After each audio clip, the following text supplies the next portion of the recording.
it's Amanda Barish, and I'd like to tell you about Willard Beach and its history.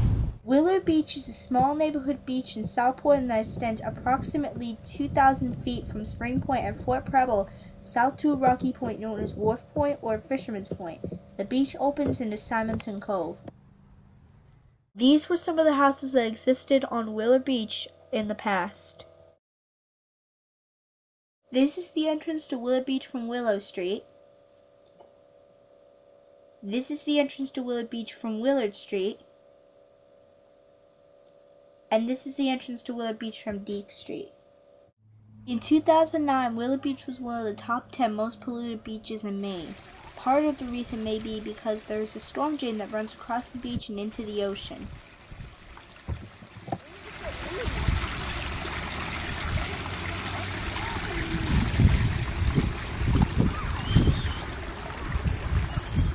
Sometimes there are orange cones placed all around the pipe and on top of the pipe that warn people not to climb on top of it or go in it.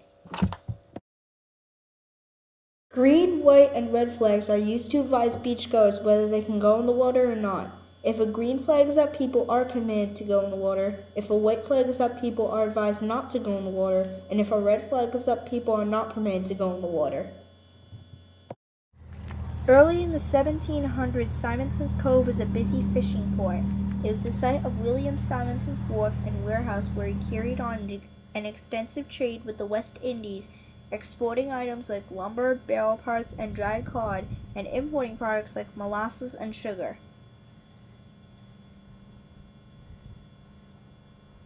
Willard Beach was formerly called Gurry Cove in the 1870s. The beach was lined with small fishing shanties. The beach is now named for Benjamin Willard and the Willard family, who sailed the cove and became successful fishermen. Because of the January and February storms of 1978, Willard Beach lost 2 of the 5 fishing shacks that still existed at Fisherman's Point. In early June of 1896, Portland and Cape Elizabeth Railway opened the Willard Beach Casino at the end of Willard Street.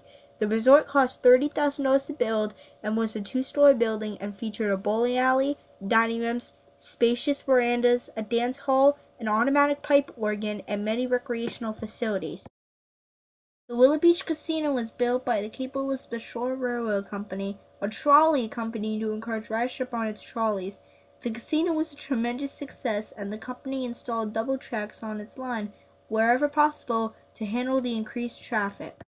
The following summer, trolley tracks were extended as far as Cape Cod and Cape Elizabeth, where, at a clam bake in September of 1897, the trolley company announced its plan for a newer and finer casino to be built there. On January 16, 1898, the casino at Willard Beach caught fire and burned to the ground. Several nearby stores and cottages were also consumed by the blaze. The fire was suspected of having been intentional because the Cape Elizabeth Shore Railroad Company had fire insurance and planned on reopening a new and finer resort called the Cape Cod Casino a few miles away later that spring, rather than replacing the Willard Beach Casino. After the fire, the change in the Willard Beach area continued with new small hotels, inns, and boarding houses, and many Canadian tourists came to Willard Beach. The Willard Inn and the Willard Haven Inn were lodging houses that were very popular with Canadian tourists. The Willard Haven Inn was located on Willard Beach at the foot of Deek Street and was operated by Captain Charles Willard. The Willard Haven Inn was a summer hotel that was developed from another existing structure. During World War II, the hotel was enlarged to house shipyard workers. Eventually, the building was condemned and removed. Sam Silverman's popcorn stand was at the end of Willard Street in the 1930s and 1940s. It became the Dory in the early 1970s. It still stands today. The bathhouse was built in the mid-1940s by the city of South Portland. Sam Silverman also ran the Willard Beach bathhouse. In order to attract business, Sam held competitions on the beach such as swimming races or climbing a greased pole. Another attraction was caged animals such as a bear and a monkey. This is the bathhouse as it exists today.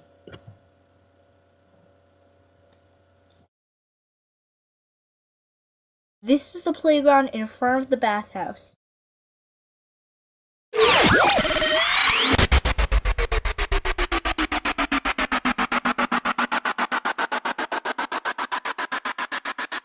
Thank